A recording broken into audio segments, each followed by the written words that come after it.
Hello po mga kabayan, dito po ulit tayo para sa isang bagong topic. So ang ating topic ngayon is yung ano naman po yung size dapat ng bahay natin pagka 3 bedroom siya. So yung unang vlog natin, kung hindi po ninyo napanood, is yung ideal size po ng 2 bedroom na residential house. So ang sizes po natin is based po sa National Building Code ng ating bansang Pilipinas. So mga kabayan, mga ka-OFW, tara na po at pag-usapan natin ang 3 bedroom residential house. So ginawa ko na po lahat. May simple draft po ako dito. Check natin.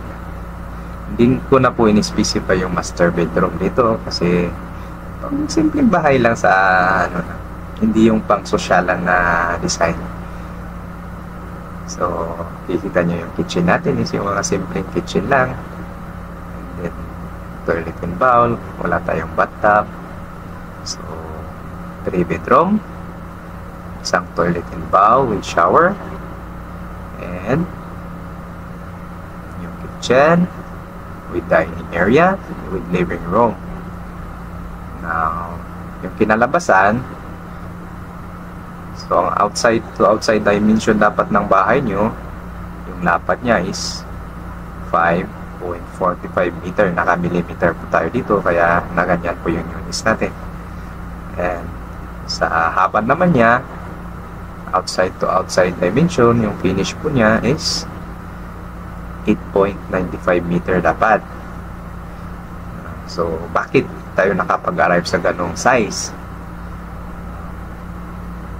Ang dahilan yan is kailangan nating ma-meet yung 6 square meter per bedroom. So, ang bedroom 3 natin, susukatin natin siya. Okay. Oops. Kunin natin ito. 2.65.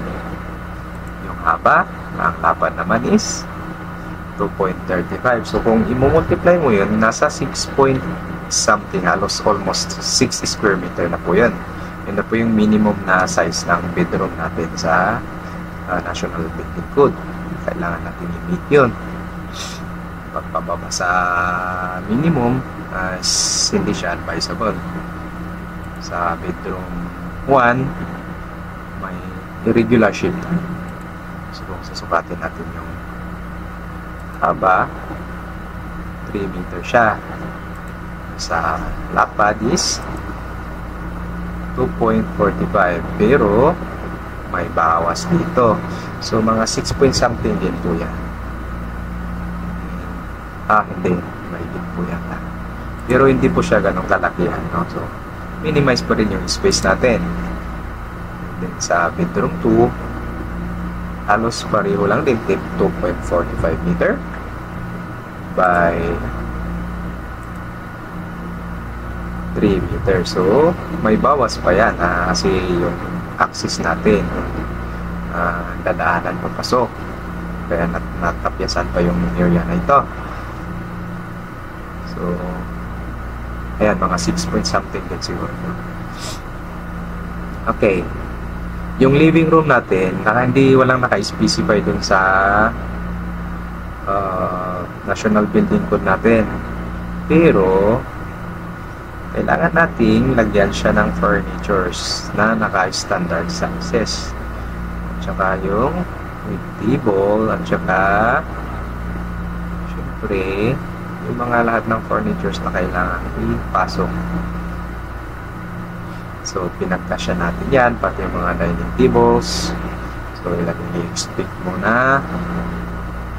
Uupo dyan sa dining tables. And yung kitchen natin. Kitchen natin, meron tayong minimum dimensions.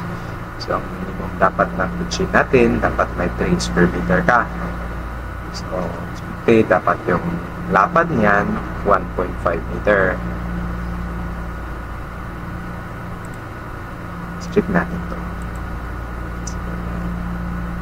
1.7 by ano kahaba to? 0.6. Ayan, sobra po tayo dyan. So, medyo, medyo, sabihin na lang natin yung client natin, medyo may budget. So, nilakihan natin ng konti.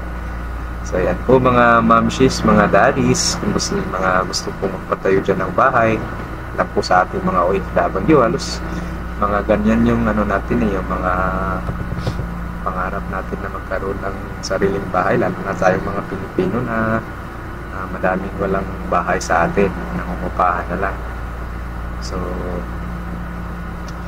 ayun po, kung may additional tip po ako sa inyo sa mga reward po sa mga nanood hanggang sa huli.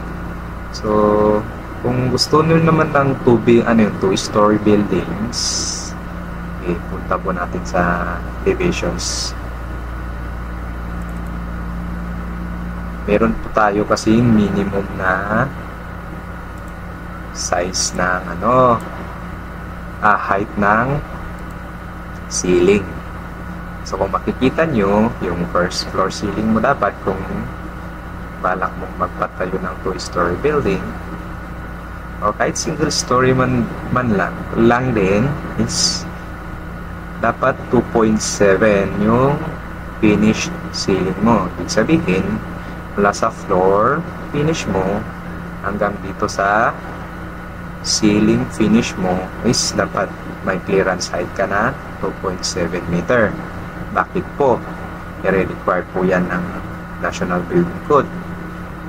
Yan po is dahil nakakatulong po yan sa air circulation ng bahay natin. Kaya po ganyan yung dapat na minimum ceiling height. Now, pagdating po natin sa second floor, ang minimum po na ceiling height natin is 2.4 meter siya. So, yung 2.4 mula ulit dito sa second floor finish, papunta doon sa finish ceiling. So, yun po mga kabayan. Sana po ay may natutunan kayo sa ating topic today. At nawa po ay matupad nyo yung mga pangarap na magpatayo ng inyong bahay.